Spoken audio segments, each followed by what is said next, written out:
பட்டிமன்றத்தில் பேச வைத்து அழகு பார்த்தாய். இதுக்கு மிஸ்டர் ரெக்ஸ் என்ன பதில் சொல்றாரு பார்க்கலாம். பழைய பாடலை குறித்து மிஸ்டர் ரெக்ஸ் பேச போறாரு. அந்த மிஸ்டர் ரெக்ஸ், மிஸ்ஸஸ் நியூகன், மிஸ்ஸஸ் எபனா ஸ்டான்லி அவங்கெல்லாம் கொஞ்சம் தயவுசெய்து முன்னால் வந்து உட்காந்துருங்க. மிஸ்டர் அர்னால்டு பேசிட்டாரு. மிஸ்ஸஸ் சாரால், Shiny Franklin, mister Yovan, doctor Jerlin Violet இவங்க எல்லாம் கொஞ்சம் முன்னால் வந்து உட்காந்துருங்க. பீலா யங்கரன் இவங்க எல்லாம் முன்னால் வந்து அந்த முன்பக்க சேர்களில் உட்காருங்க. கொஞ்சம் பேசுறதுக்கு ஈஸியாக இருக்குது. இப்போ மிஸ்டர் ரெக்ஸ் ஆரம்பிக்கிறார், பார்த்துக்குங்க. பழைய பாடல்.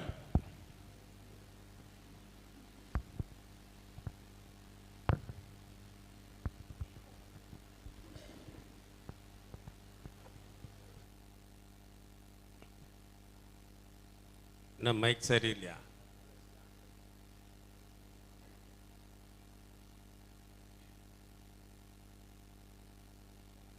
What happened?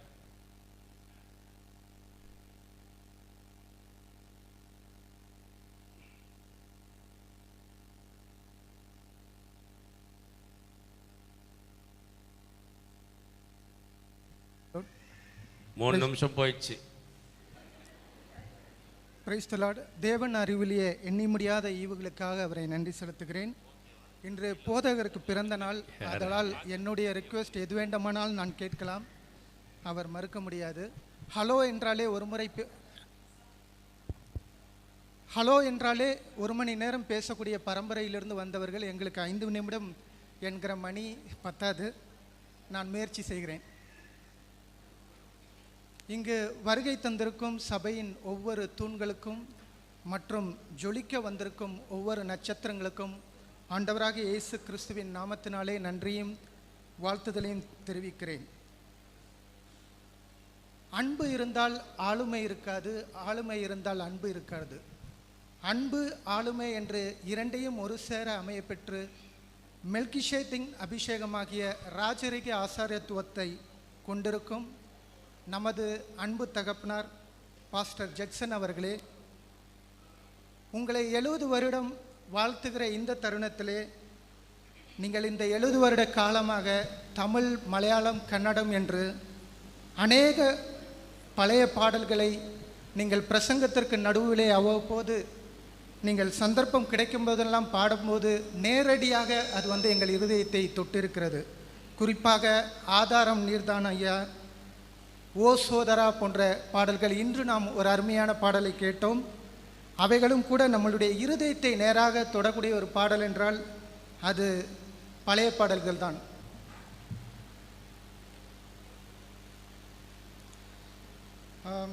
இந்த கூட்டம், இந்த பழைய பாட கூட்டம் பணம் இல்லை, காசு இல்லை, வேலை இல்லை என்று பழைய பாட்டை பாடுற பழைய கூட்டம் இல்லை. இது எழுப்புதல் அனுப்பும் தேவா, எங்கள் சபையில் அனுப்பும் தேவா என்கிற பழைய பாடலை பாட வந்த கூட்டம் இது.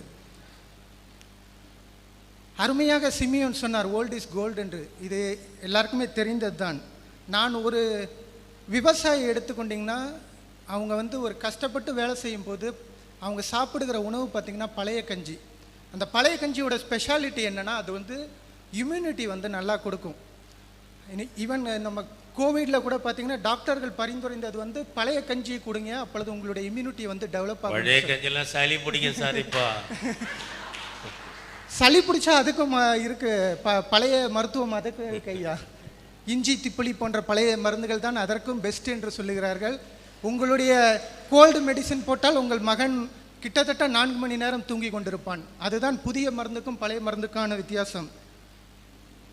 அது மாத்திரம் இல்லை, நம்ம பழைய பாடம் அந்த அளவுக்கு இம்யூனிட்டி கொண்டது, காலம் கடந்த அவைகள் நிற்கும். அதனால் தான் பழைய பாடல்களை எவர்லாஸ்டிங் என்று சொல்வார்கள். தாவீது அந்த நாளிலே தனக்கு தெரிந்த பழைய பாடலை பாடி இசைக்கருவி வாசித்ததனால் தான் சவுலிடம் இருந்த பொல்லாத ஆவி வெளியேறியது. ஆனால் என்று நம் மக்கள் சவுல் கொன்றது 1000, தாவீது கொன்றது 10000 என்ற புதிய பாடலை பாடினார்களோ அங்கு வந்தது வினை, அங்குதான் ஆரம்பித்தது பொறாமை, அங்குதான் மரணம் வரை தாவீதை துரத்தி கொண்டே இருந்தான். நீங்கள் சொல்லுவீங்க புது ஜெனரேஷனுக்கு புது பாட்டு தான் பிடிக்கும்னு நம்ம அர்னால்டு சொல்லிட்டு போயிட்டாரு. ஆனால் நீங்கள் ரியாலிட்டி செக் பண்ணணும் மிஸ்டர் அர்னால்டு. நான் இப்போது என் வீட்டில் ஒரு 8 வயசு குழந்தை ஜாக்சன் என்ற ஒருவன் இருக்கிறான். அவன் குடும்ப ஜெபத்திலே தேவா மகத்துவ சொரூபாமை ஞான நம்பினேன் உம்ம தடிமை நானனே எங்கள் பாடலை பாடும்போது கண்களை மூடிக்கொள்வான், கைகளை ஆசித்து கொண்டே பாடிக்கொண்டிருப்பான். அது மாத்திரமல்ல, நம்ம இன்பனேசன் பிரதரை பார்த்து நான் ஒரு முறை பேசிகிட்டு இருந்தேன். உங்களுடைய மகள் வந்து ஒரு கிஃப்டட் சைல்டு, அவளுக்கு நல்ல ஒரு கிரேஸான வாய்ஸ் இருக்கிறது. ஸோ அவளை வந்து நல்லா டியூன் பண்ணுங்கன்னு சொல்லும்போது என்னுடைய மகளுக்கு வயலட் ஆரோன் அம்மையாருடைய பழைய பாடல்கள் தான் அதிகமாக பிடிக்கும், அதை தான் அதிகமான இடத்தில் பாடுகிறார் என்று சொல்லி. இது என்னென்னா மித் என்று சொல்வார்கள். யங்கர் ஜெனரேஷன்றாலே புது பாட்டு தான் பாடணும். ஆக்சுவலாக அதுதான் மித். யங்கர் ஜெனரேஷனுக்கு பிடித்த பாடல், குழந்தையானாலும் சரி வாலிபர்கள் ஆனாலும் சரி, பழைய பாடல் தான் பிடிக்கும். எனக்கும் அநேக பழைய பாடல்கள் தான் பிடிக்கும். நீங்கள் ஊழியங்களை எடுத்துக்கொள்ளுங்களேன், எல்லா ஊழியத்தோட பேஸ் வந்து பழைய பாடல் தான். பேரின்ப ஜபாலயம் என்றால் வயலட் ஆரோன் அம்மையாருடைய பழைய பாடல் இல்லை என்றால் பேரின்ப ஜபாலயம் கிடையாது. சாரோன் எவரேஜுடைய பழைய பாடல்கள் இல்லை என்றால் ஜியோன் திருசபை கிடையாது. நடராஜ முதலியாருடைய பழைய பாடல்கள் இல்லை என்றால் பத்மா முதலியாருடைய ஊழியம் கிடையாது. வேதநாயகர் சாஸ்திரியாருடைய பாடல்கள் இல்லை என்றால் இன்று கிளமெண்ட் வேதநாயகருடைய ஊழியம் கிடையாது. ஏன் நம்முடைய தென்னிந்திய திருசபையிலே பழைய கீர்த்தனைகள் பாமாலை இல்லை என்று சொன்னால் தென்னிந்திய திருசபையே கிடையாது. குடும்பத்திலே தான் எழுப்புதல் ஆரம்பிக்குது. உங்கள் வாழ்க்கையை ஆரம்பிக்கும் போது எந்த பாட்டு பாடுறாங்க? ஸ்தோத்திரம் இயேசுநாதா. எந்த விழாவானாலும் ஸ்தோத்திரம் இயேசுநாதா. அந்த பழைய பாடல் தான் இன்று வரை பாடப்பட்டு வருகிறது உலகமெங்கிலும். இன்னொன்று பார்த்தீங்கன்னா, பழைய பாட்டு வந்து குயிக்காக ரீச் ஆகும். அது எத்தனை பேர் கவனிச்சிருக்கீங்கன்னு எனக்கு தெரியல. நம்ம ஸ்டான்லி பாஸ்டர் அடிக்கடி ஒரு பாடலை பாடுவாங்க, உன் அழகான கண்கள் என்னை கண்டதாலேன்னு ஒரு புது பாட்டை. அதை எழுதியவர் வந்து ஜான்சன் ஜாய்சன். அவருடைய அனுபவ சாட்சியை நான் ஒரு நாள் கேட்டுட்டு இருந்தேன். அப்போ அவர் சொன்னார், இந்த அழகான கண்கள் இப்போ பயங்கர ஹிட்டாக இருக்கு, ஆனால் இது ரீச் ஆகிறதுக்கு எனக்கு 10 வருடம் ஆகுனது. ஆனால் என்னுடைய தகப்பனார் பாஸ்டர் ஜாய்சன் எழுதின ஊற்று தண்ணீரே என்ற பாடல் பட்டி தொட்டி எங்கும் குறுகிய காலத்தில் பரவியது என்று சொல்லி அவரே சொல்லியிருக்கிறார். வேண்டுமானால் ஃபுட்டேஜை எடுத்து பாருங்கள்.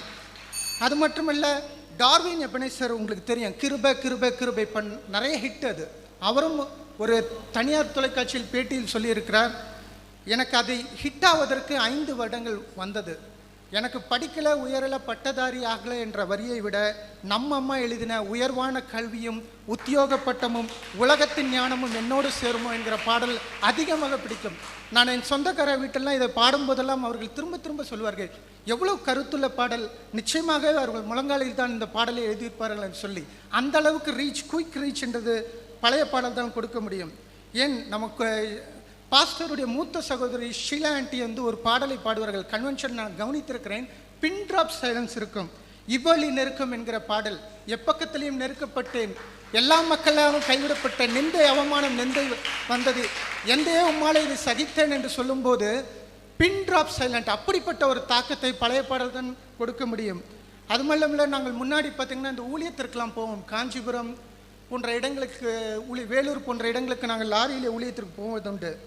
அப்போது அந்த பாடல் தான் முதல் ஸ்டெப்பு. இயேசுவை போல தேவனும் இல்லையே, வையகமே வார்த்தையை கேளா என்கிற பாடல் பார்த்திங்கன்னா, அந்த பாடலை பார்த்துட்டு நிறைய பேர் அந்த லாரியை ஃபாலோ பண்ணிட்டு வருவாங்க. கூட்டம் சேர்ந்தோன்னே அப்போ தான் நாங்கள் வண்டியை நிறுத்துவோம். அப்போ தான் நம்ம அன்பராஜ் பிரதர் வந்து சாட்சி சொல்லுவாங்க.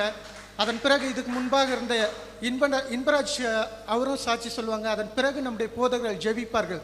ஸோ இப்படிப்பட்ட பாடல்கள் தான் நம்முடைய ஊழியமே டெவலப் ஆகிருக்கு.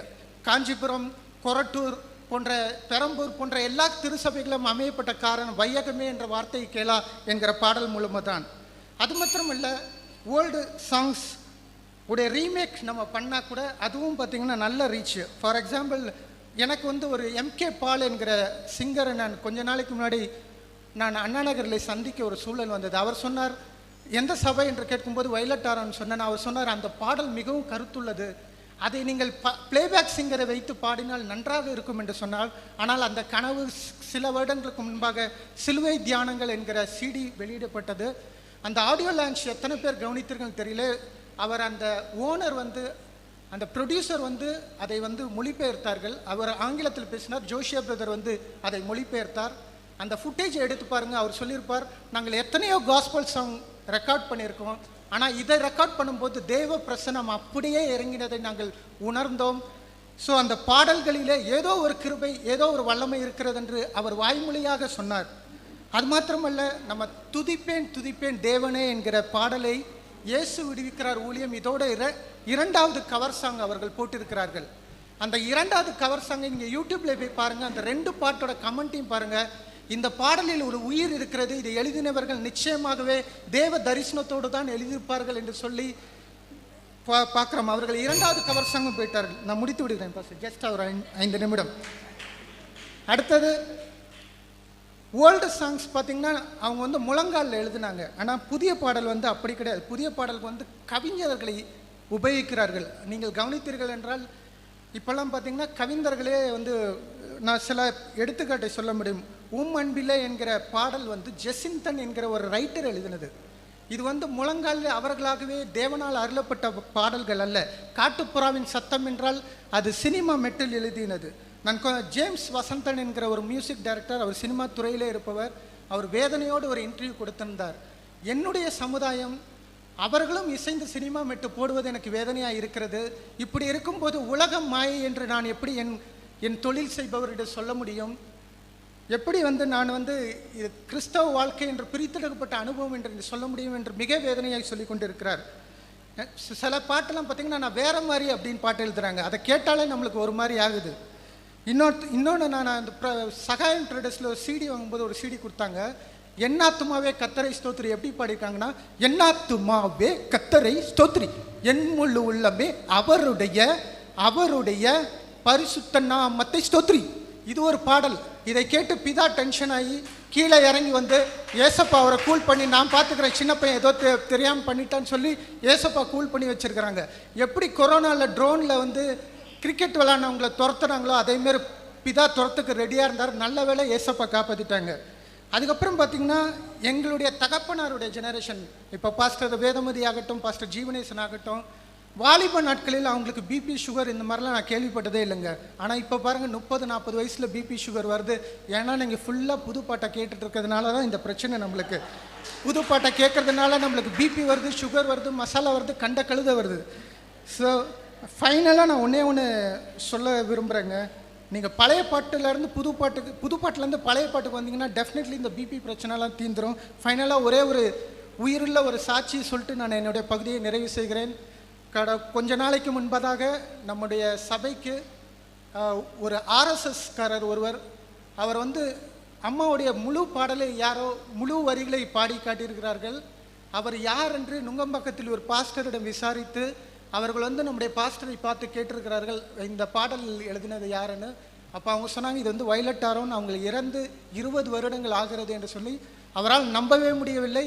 அப்படியே அங்கே செருப்பை கலட்டி வைத்து முழங்கால் படியிட்டு அப்படியே தன்னை ஒப்பு கொடுத்ததை நாங்கள் சாட்சியாக கேட்டிருக்கோம். இது உண்மையாக நடந்த ஒரு சம்பவம். ஸோ இப்படிப்பட்ட ஜீவனுள்ள பாடல்கள், பழைய பாடல்கள் இருந்தால்தான் சபைகளிலே, சமுதாயத்திலே, குடும்பத்திலே எழுப்புதல் நடக்கும் என்று சொல்லி விடைபெறுகிறேன். நன்றி, வணக்கம்.